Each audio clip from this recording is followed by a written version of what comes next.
ನಮಃ ಸೂರ್ಯಾಯ ಚಂದ್ರಾಯ ಮಂಗಳಾಯ ಬುಧಾಯ ಚ ಗುರು ಶುಕ್ರ ಶನಿಭ್ಯಶ್ಚ ರಾಹವೇ ಕೇತವೇ ನಮಃ. ಸಿಂಹರಾಶಿ ಸಿಂಹಲಗ್ನ. ಸಿಂಹರಾಶಿ ಸಿಂಹಲಗ್ನದಲ್ಲಿರ್ತಕ್ಕಂಥವರ ಗರ್ಜನೆ ಸಿಂಹದಂತೆಯೇ ಇದೆ. ಏನಪ್ಪ, ಸಿಂಹರಾಶಿನಲ್ಲಿರ್ತಕ್ಕಂಥವ್ರಿಗೆ ಈಗ ಸ್ಟಾರ್ ಬದಲಾಗೋಗಿದೆ. ಇಷ್ಟು ದಿವಸ ಬರೀ ಕಣ್ಣಲ್ಲಿ ನೀರು ಹಾಕಿದ್ದಾಯಿತು, ಈಗ ಸಿಂಹದ ಥರ ಗರ್ಜನೆ ಮಾಡ್ತಾ ಇದ್ದಾರೆ. ಎಲ್ಲೋದ್ರೂ ಕೂಡ ಅವ್ರದ್ದೇ ಹವಾ ಅಂತ ತಾವು ಅಂದ್ಕೊಳ್ಬೋದು. ಖಂಡಿತ ಹೌದು, ದಿನ ಚೆನ್ನಾಗಿದೆ, ಮುಂದಿನ ದಿನಮಾನಗಳು ಖಂಡಿತ ಲಾಭದಾಯಕವಾಗಿದೆ. ಆದರೆ ಸಿಂಹರಾಶಿನಲ್ಲಿರ್ತಕ್ಕಂಥವ್ರು ಎಲ್ಲೋ ಒಂದು ಕಡೆ ತಮ್ಮ ಹಿರಿಯರನ್ನೇ ಮರ್ತಾ ಇದ್ದೀರಲ್ಲ, ಮರ್ತೋಗ್ಬಿಟ್ರಲ್ಲ ತಮ್ಮ ಹಿರಿಯರನ್ನು ಗೌರವಿಸಬೇಕು, ಹಿರಿಯರ ಆರಾಧನೆಯನ್ನು ಮಾಡಬೇಕು. ಏನು ಗುರುಗಳೇ ಹೀಗೆ ಅಂದ್ಬಿಟ್ರಲ್ಲ, ನಾವು ಮಾಡ್ತೀವಲ್ಲ, ಸುಮ್ಮನೆ ಮಾಡಬೇಕು ಅಂತ ಮಾಡಿದ್ರೆ ಅಲ್ಲ. ಸಿಂಹರಾಶಿನಲ್ಲಿರ್ತಕ್ಕಂಥವ್ರು ಈಗ ಏನೇ ನೆಮ್ಮದಿ ಕಂಡುಕೊಂಡ್ರೂ ಕೂಡ ಎಲ್ಲೋ ಒಂದು ಕಡೆ ಬಿಸ್ನೆಸ್ ಆಗಿರ್ಬೋದು, ವ್ಯವಹಾರ ಆಗಿರ್ಬೋದು, ಹಣಕಾಸಿನ ಲೇವಾದೇವಿ ಆಗಿರ್ಬೋದು, ಒಂದು ಫೈನಾನ್ಷಿಯಲ್ ಕಂಡೀಷನ್ಸ್ ಆಗಿರ್ಬೋದು, ನಿಮ್ಮ ಮನಸ್ಸಿಗೆ ಸಮಾಧಾನ ಆಗೋ ಮಟ್ಟಕ್ಕಿದೆಯಾ? ಇಲ್ಲ. ಬರ್ತಾ ಇದೆ, ಈ ಕೈಯಿಂದ ಬರುತ್ತೆ, ಈ ಕೈಯಿಂದ ಹೋಗುತ್ತೆ. ಅದು ಸ್ಥಿರವಾಗಿ ನಿಂತ್ಕೊಳ್ಳೋದು ಯಾವಾಗ? ಎಲ್ಲೋ ಒಂದು ಕಡೆ ನೋಡಿ, ನಾನಿಲ್ಲಿ ವಿಚಾರವನ್ನು ತಿಳಿಸ್ತೀನಿ. ಸಿಂಹರಾಶಿ ಅಂತಲೇ ಅಲ್ಲ, ಲೋಕ ಕಲ್ಯಾಣಾರ್ಥವಾಗಿರ್ತಕ್ಕಂಥ ಒಂದು ವಿಚಾರ. ಸಿಂಹರಾಶಿನವರ ಒಂದು ಅನುಗುಣವಾಗಿ ನಾನು ತಿಳಿಸ್ತಾ ಇದ್ದೇನೆ ಈ ವಿಚಾರವನ್ನು. ಎಷ್ಟೋ ಮನೆಯಲ್ಲಿ ಮಕ್ಕಳ ವಿಚಾರವಾಗಿ ಮನೆಯಲ್ಲಿ ತಂದೆ ತಾಯಿ ನೋವು ತಿಂತಾ ಇರ್ತಾರೆ. ಅಯ್ಯೋ ನನ್ನ ಮಗ ಹಿಂಗಾಗೋದ್ನೇ, ಅಯ್ಯೋ ನನ್ನ ಮಗಳು ಹಿಂಗಾಗೋದ್ಲೇ, ಏನಪ್ಪ ಮಾಡೋದು, ಮಗನಿಗೆ ವಿದ್ಯೆ ಹತ್ತಾ ಇಲ್ವಲ್ಲಪ್ಪ, ಅಯ್ಯೋ ನನ್ನ ಮಗ ಕಷ್ಟಪಟ್ಟು ಓದ್ದ ಕೆಲಸ ಸಿಗ್ತಾ ಇಲ್ವಲ್ಲಪ್ಪ. ಮಕ್ಕಳು ಏನು ಮಾಡ್ತಾ ಇದ್ದಾರೆ?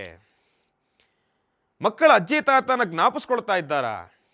ನೋಡಿ, ಇವತ್ತು ಹೇಳ್ತಾ ಇದ್ದೇನೆ, ಈಗಾಗಲೇ ಕಳೆದ ಕಾರ್ಯಕ್ರಮಗಳಲ್ಲೂ ಕೂಡ ನಾನು ಹೇಳ್ತಾ ಇದ್ದೆ, ಒಬ್ಬ ಮನುಷ್ಯನಿಗೆ, ಪ್ರತಿಯೊಬ್ಬ ಮನುಷ್ಯನಿಗೂ ಕೂಡ ತನ್ನ ಏಳಿಗೆ ಬಗ್ಗೆ ಆಲೋಚನೆ ಮಾಡ್ತಕ್ಕಂಥದ್ದಾಗಲಿ, ತನ್ನ ಸ್ಥಾನಮಾನದ ಬಗ್ಗೆ ಆಲೋಚನೆ ಮಾಡ್ತಕ್ಕಂಥದ್ದಾಗಲಿ, ತನಗೆ ಸಮಾಜದಲ್ಲಿ ಒಂದು ಹೆಸರು ಸಿಗಬೇಕು, ಒಂದೊಳ್ಳೆ ಸ್ಥಾನಮಾನ ಸಿಗಬೇಕು ಅಂತಂದರೆ ಇದೆಲ್ಲದಕ್ಕೂ ಕೂಡ ಪೂರಕವಾಗಿರ್ತಕ್ಕಂಥ ಆಶೀರ್ವಾದ ಕೊಡೋರು ಯಾರು? ನಾವು ಅಪ್ಪ ಅಮ್ಮನ ಅಲ್ಲ. ಅಪ್ಪ ಅಮ್ಮ ಬರೀ ಜೀವ ಕೊಡ್ತಾರಷ್ಟೇ. ಆದರೆ ನಮಗೆ ಈ ಒಂದು ಹೆಸರು, ಕೀರ್ತಿ, ಘನತೆ, ಗೌರವ ಇದೆಲ್ಲ ಕೊಡೋರು ಯಾರು? ನಮ್ಮ ಅಜ್ಜಿ ತಾತ.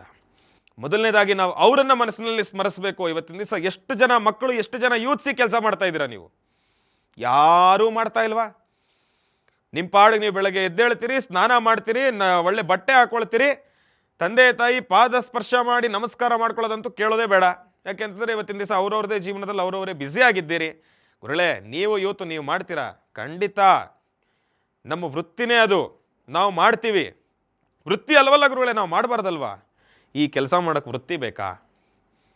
ಇಲ್ಲ ಈ ಕೆಲಸ ಮಾಡೋಕ್ಕೆ ವಿಶೇಷವಾಗಿರ್ತಕ್ಕಂಥ ಅಪಾಯಿಂಟ್ಮೆಂಟ್ ಬೇಕಾ? ಬೇಡ. ಹಾಗಾಗಿ ಯಾರು ಅಜ್ಜಿ ತಾತಾರವರನ್ನು ಸ್ಮರಿಸ್ತೀರೋ ನಿಮಗೆ ಖಂಡಿತ ಏಳಿಗೆ ಅನ್ನೋದನ್ನು ಕಂಡುಕೊಳ್ತೀರಿ. ಮನೆಯಲ್ಲಿ ತಂದೆ ತಾಯಿ ತಿಳಿಸ್ಕೊಡ್ಬೇಕು. ಇವತ್ತಿನ ದಿವಸ ಎಷ್ಟೋ ಜನ ಕೇಳ್ತೀರಿ ನನ್ನ, ಗುರುಗಳೇ ತಂದೆ ಕಡೆ ಸಂಬಂಧನ ತಾಯಿ ಕಡೆ ಸಂಬಂಧನ?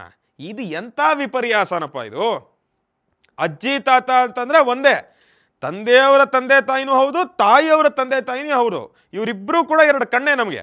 ಇವರಿಬ್ಬರ ಬಗ್ಗೆನೂ ನಾವು ಆಲೋಚನೆ ಮಾಡಬೇಕು. ಪ್ರತಿಯೊಬ್ಬರೂ ಕೂಡ ತಂದೆ ತಾಯಿ ಅಂದರೆ ಪೇರೆಂಟ್ಸ್ ಇವತ್ತಿನ ದಿವಸ ಮಾಡಬೇಕಾಗಿರ್ತಕ್ಕಂಥ ಮೊದಲನೇ ಕೆಲಸ, ನಿಮ್ಮ ಮಕ್ಕಳ ಕೈಯಲ್ಲಿ ಬೆಳಗ್ಗೆ ಮನೆಯಿಂದ ಆಚೆ ಕಾಲಿಡಬೇಕಾದ್ರೆ ಅಜ್ಜಿ ತಾತಾರವರನ್ನು ಮನಸ್ಸಿನಲ್ಲೇ ಸ್ಮರಿಸ್ತಕ್ಕಂಥದ್ದು ಬಹಳ ಉತ್ತಮ.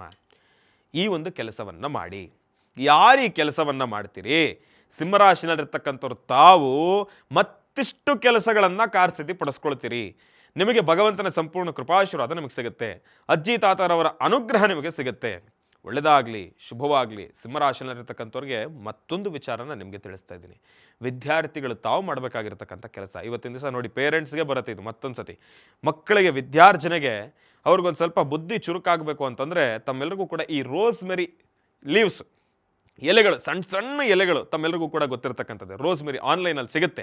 ಅದನ್ನು ಪ್ರತಿದಿನ ಬೆಳಗ್ಗೆ ಒಂದು ಟೀ ಸ್ಪೂನು ಬಿಸಿನೀರಲ್ಲಿ ಚೆನ್ನಾಗಿ ಕುದಿಸ್ಬಿಟ್ಟು ಅದಕ್ಕೆ 1-2 ಹನಿ ಜೇನುತುಪ್ಪನ ಹಾಕಿ ಅದನ್ನು ಕುಡಿಸ್ತಾ ಬಂದರೆ ಮಕ್ಕಳಿಗೆ ಚೂರಿರಲಿ, ಜಾಸ್ತಿ ಬೇಡ, ಒಂದು ಸಣ್ಣ ಟೀ ಗ್ಲಾಸಲ್ಲಿ ಇದನ್ನು ಮಾಡೋದ್ರಿಂದ ಮಕ್ಕಳ ಜ್ಞಾನಾರ್ಜನೆಗೆ ಖಂಡಿತ ಸಾಕಷ್ಟು ದೊಡ್ಡ ಮಟ್ಟದಲ್ಲಿ ಒಂದು ಯಶಸ್ಸನ್ನು ಸಿದ್ಧಪಡಿಸ್ಕೊಳ್ತಕ್ಕಂಥದ್ದು ಇರುತ್ತೆ. ಅವರ ಜ್ಞಾನಾರ್ಜನೆ ಜಾಸ್ತಿ ಆಗುತ್ತೆ, ಕಾನ್ಸಂಟ್ರೇಷನ್ ಎಂಬತಕ್ಕಂಥದ್ದು ಜಾಸ್ತಿ ಆಗುತ್ತೆ. ಇದನ್ನು ಮಾಡಿಸಿ. ಒಳ್ಳೆಯದಾಗಲಿ, ಶುಭವಾಗಲಿ.